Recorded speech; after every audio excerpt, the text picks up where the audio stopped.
আজকে বলবো মীন রাশি ও লগ্নের জাতক জাতিকাদের 2024 সালের নভেম্বর মাস কেমন যাবে।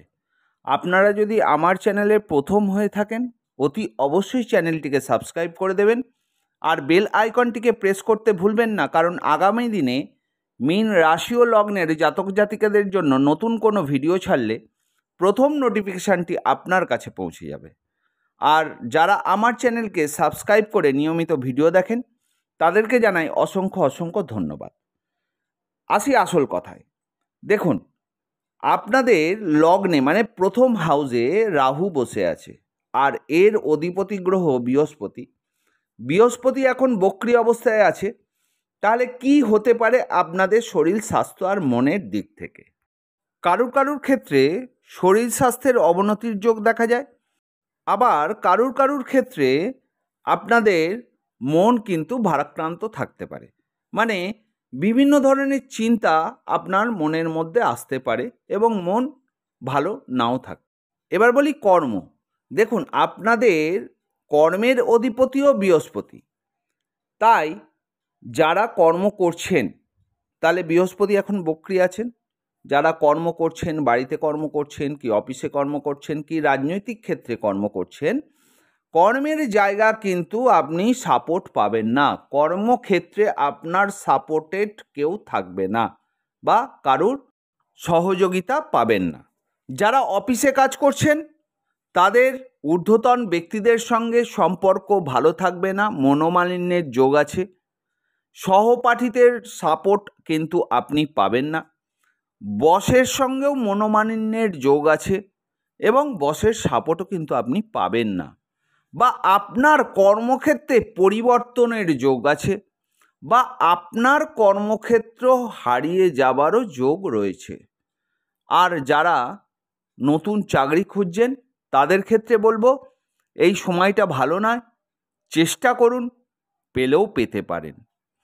আর যারা রাজনৈতিক ক্ষেত্রে যুক্ত রয়েছে তাদেরকে বলবো আপনার সংগঠনকে কিন্তু মনোযোগ দেবার চেষ্টা করুন, কারণ সংগঠন ভেঙে যাবার বা সংগঠনের ঊর্ধ্বতন ব্যক্তির সঙ্গে মতনৈক্য হবার কিন্তু যোগ দেখা যায়। এবার বলি আপনাদের অর্থের দিক আর পরিবারের দিক। দেখুন, এর অধিপতি গ্রহ মঙ্গল কিন্তু এখন নিচস্থ অবস্থায় বসে আছে। আর এই ঘরে বা এইভাবে আপনাদের রাহুর দৃষ্টি আছে। তাহলে কি হতে পারে অর্থের দিক? দেখুন, অর্থ আশা কিন্তু আপনার কাছে কমতে শুরু করবে। অর্থ যেভাবে আপনারা রোজগার করছিলেন, বহু মুখ থেকে যে অর্থ আপনার কাছে আসছিল বিভিন্ন দিক থেকে, সেই অর্থ আশা কিন্তু আপনার কমে যাবে। আর রাহুর দৃষ্টি থাকার জন্য হঠাৎ করে অর্থ প্রাপ্তি হতে পারে। এবং আর একটা জিনিস বলবো, ফটকা ইনকাম কিন্তু আপনাদের হতে পারে। ফটকা ইনকাম বলতে কি, ধরুন লটারিতে ইনকাম করলেন বা যারা জমি গাড়ি কেনা বেচা করেন, এরকম ফটকা ইনকাম এখান থেকে কিন্তু আপনাদের একটা আসতে পারে। এবার বলি আপনাদের পরিবার। দেখুন, পরিবারের সঙ্গে সম্পূর্ণ আপনার সহযোগিতা থাকবে এবং পরিবারেরও সম্পূর্ণ সহযোগিতা থাকবে, কিন্তু মাঝে মধ্যে আপনার কথাবার্তার রুক্ষতার জন্য পরিবারের সদস্যদের সঙ্গে একটা মতানৈক্যের যোগ রয়েছে। সাবধান, আপনি যখন কথা বলবেন একটু ভেবে চিন্তে কথা বলবেন। এবার বলি আপনাদের পিতৃভাব, সম্পত্তি ও ভাগ্য। এর অধিপতি গ্রহ মঙ্গল, কিন্তু মঙ্গল নিচস্থ অবস্থায় আছে। তাহলে আবার এখানে কিন্তু রাহুর দৃষ্টি পড়ছে। তাহলে কি হতে পারে? আপনার পিতার শরীর স্বাস্থ্যের মাঝে মধ্যেই কিন্তু অবনতির যোগ দেখা যায়। মানে কোনো সময় শরীর স্বাস্থ্য ভালো থাকবে, আবার কোনো সময় খারাপ হতে দেখা যাবে। আপনার বাবার সঙ্গে আপনার সুসম্পর্ক বজায় থাকবে, কিন্তু মাঝে মধ্যে মনোমালিন্যের যোগ দেখা যায়। এবার বলি ভাগ্য। তাহলে ভাগ্যের অধিপতি গ্রহ নিচস্থ, তাহলে ভাগ্য আপনার সঙ্গ দেবে না। ভাগ্যের দ্বারা কিন্তু আপনি প্রাপ্তি কিছু করতে পারবেন না। এই সময় কোনো জায়গায় ঘুরতে না যাওয়াই ভালো। এবার বলি সম্পত্তি। যাদের অনেক দিন ধরে সম্পত্তি কেনার বেচার ইচ্ছা রয়েছে, দেখুন যেহেতু রাহুর দৃষ্টি আছে, সম্পত্তি হয়তো আপনার হাতে আসতে পারে, আপনি সম্পত্তি পেতে পারেন, কিন্তু সেই সম্পত্তি কোনো কোর্ট কেস বা কোনো মামলায় জড়িত হয়ে যেতে পারে। রাহুর দৃষ্টি আছে। রাহু কি করে? রাহু যেটা দেয় সেটা কিন্তু আবার কেড়েও নেয়। আপনার কাছে এলে আপনি সেটা রাখতে পারবেন না। তাই এই সময়টা সম্পত্তির জন্য কিন্তু ভালো নয়। এবার বলি আপনার সুখভাব বা মাতৃভাব। দেখুন এর অধিপতি গ্রহ হচ্ছে বুধ। তো কি হতে পারে আপনার মাতৃভাব বা সুখভাব?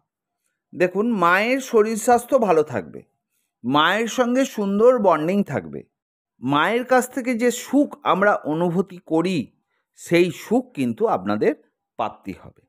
এবার বলি আপনাদের প্রেম বিদ্যা সন্তানের দিক। এর অধিপতি গ্রহ চন্দ্র, কিন্তু এই ভাবেতে মঙ্গল নিচস্থ হয়ে বসে আছে। কারুর চন্দ্র যদি স্ট্রং থাকে তাহলে প্রেম বিদ্যা সন্তানের দিকে খুবই ভালো, কারণ চন্দ্র মঙ্গলের শত্রুতা আছে। আর কারুর যদি মঙ্গল স্ট্রং থাকে তাহলে প্রেম বিদ্যা সন্তানের দিকে অশুভ। তাহলে কারুর যদি স্ট্রং থাকে চন্দ্র, তাহলে কি হতে পারে সেটাই আমি জানিয়ে দিই। দেখুন চন্দ্র যদি স্ট্রং থাকে তাহলে প্রেম জীবন, যারা প্রেমে আবদ্ধ আছেন তাদের মধ্যে সুন্দর বন্ডিং থাকবে। আবার রাহুর দৃষ্টি থাকার জন্য প্রেম থেকে বিবাহ পর্যন্ত হতে পারে। আর যারা নতুন প্রেম করতে চাইছেন, রাহুর দৃষ্টি আছে, অতি অবশ্যই আপনারা সাকসেস হতে পারবেন। এবার বলি বিদ্যা। যারা বিদ্যার্থী তাদের ক্ষেত্রে বিদ্যা অর্জন কিন্তু ভালো হবে, কিন্তু রাহুর দৃষ্টি থাকার জন্য মাঝে মধ্যেই কিন্তু তারা একগুঁয়ে হয়ে পড়বে এবং কোনো কোনো সময় বিদ্যা থেকে ডিটাচ হতে দেখা যাবে। আর যারা কোনো জায়গায় অ্যাডমিশন হতে চাইছেন, দেখে শুনে বুঝে অ্যাডমিশন নেবেন, কারণ ভুল হয়ে যাবার সম্ভাবনা রয়েছে। আর যারা অনেক দিন ধরে সন্তান নিতে চাইছেন তাদের কিন্তু সন্তান সুখ প্রাপ্তি হতে পারে বা সন্তান প্রাপ্তি হতে পারে। এবার বলি আপনাদের বিবাহিত জীবন ও ব্যবসা। এরও অধিপতি বুধ। তাহলে কি হতে পারে বিবাহিত জীবন? বিবাহিত জীবন সুন্দর হবে, বিবাহিত জীবনে বন্ডিং সুন্দর থাকবে, আপনাদের মধ্যে আন্ডারস্ট্যান্ডিং সুমধুর থাকবে এবং আপনাদের সম্পর্ক সুমধুর হয়ে উঠবে। আর যারা বিবাহ করতে চাইছেন, সুন্দর সময় আপনারা বিবাহ করতে পারেন। আর রাহুর দৃষ্টি থাকার জন্য, রাহুর এখানে নবম দৃষ্টি পড়ছে, রাহুর দৃষ্টি থাকার জন্য মাঝে মধ্যেই কিন্তু আপনাদের মধ্যে কথা কাটাকাটি হতে পারে, কিন্তু আবার পরক্ষণেই ঠিক হয়ে যাবে। এবার বলি ব্যবসা। যারা ব্যবসা করছেন তাদের মার্কেটে মাঝে মধ্যেই টাকা আটকে যেতে পারে, কিন্তু আপনার বিজনেসের উন্নতি ঘটবে। আর যারা নতুনভাবে বিজনেস করতে চাইছেন করুন, অসুবিধার কোনো ব্যাপার নেই। আর এই সময় যারা অনলাইনে ইনভেস্ট করতে চাইছেন করবেন না, কারণ অর্থহানি হতে পারে অনলাইনে বিজনেসে। দেখুন শনিদেব এখন বক্রী আছেন, আর আপনার কিন্তু শনির সাড়ে সাতির প্রথম চরণ চলছে। 15ই নভেম্বর শনি মার্গী হতে চলেছে। তাহলে কি হতে পারে?